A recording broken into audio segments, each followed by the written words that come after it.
About 47 SPLA senior officers last week attended a workshop on the 6 grave violations against the child organized by UNMISS Child Protection Unit Torrit Field Office. In the workshop, Anthony Nwapa, head of Human Rights Unit, accuses the South Sudan Army for committing crimes against civilians, which he says has limited civilians from enjoying the freedom they fought for. You liberated the people of South Sudan after 21 years of battle against the Arabs, whom you say we are violating your rights. Is the people of South Sudan liberated today? Some people, if you ask them, in the streets of Torrit, in the streets of Malakal, in the streets of Bentiu, they are saying, this is not what we bargained for. We anticipated a situation whereby freedom will flourish in this land. That is the yearnings of the people.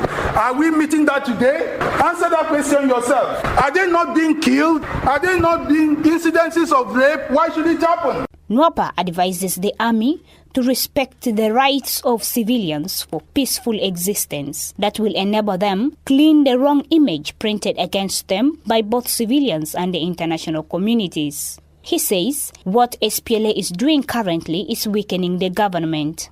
You are not even helping the president. You call those in the bush rebels. But many of us here are more rebels than the rebels themselves because we are creating an uncomfortable situation for the government. Each time in the meetings with the international community, they are accusing the president. Why are you allowing this to happen?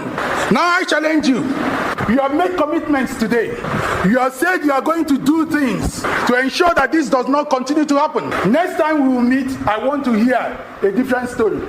Anthony Nwapa says soldiers should be exemplary to their citizens to reduce crimes in the country.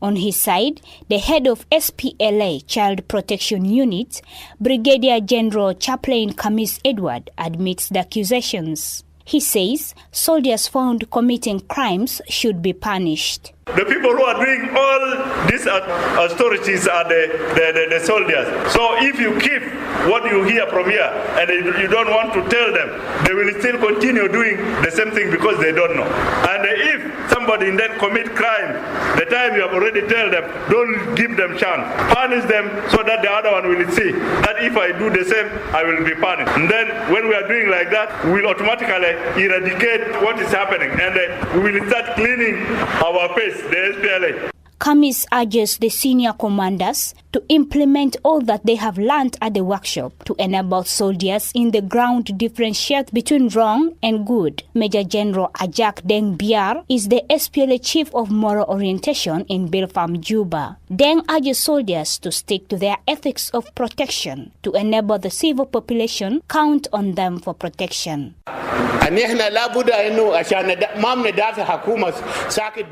We should not only defend the government with guns and chasing the rebels. No, we should defend the government by doing good things to our civilians so that they can count on us to defend them. We should not loot them. We should not recruit their children in the army. We should not rape their wives. We should not do bad things to them. If we observe all this, we would have defended our government from the pressure from outside.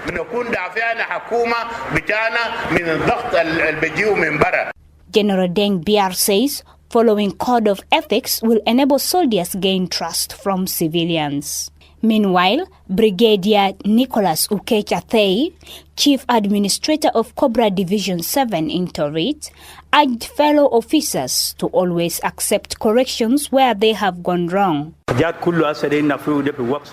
Whatever that we are being told now is all within our powers, and the world outside sees that something is not right. These people that came are trying to show us the right path to follow. No one knows everything. You may think you know everything, but someone outside can notice that things are not going on well. If you are corrected, don't get angry. We have liberated our country. It does not end there. We should also learn how to stay with our citizens, and this is our problem.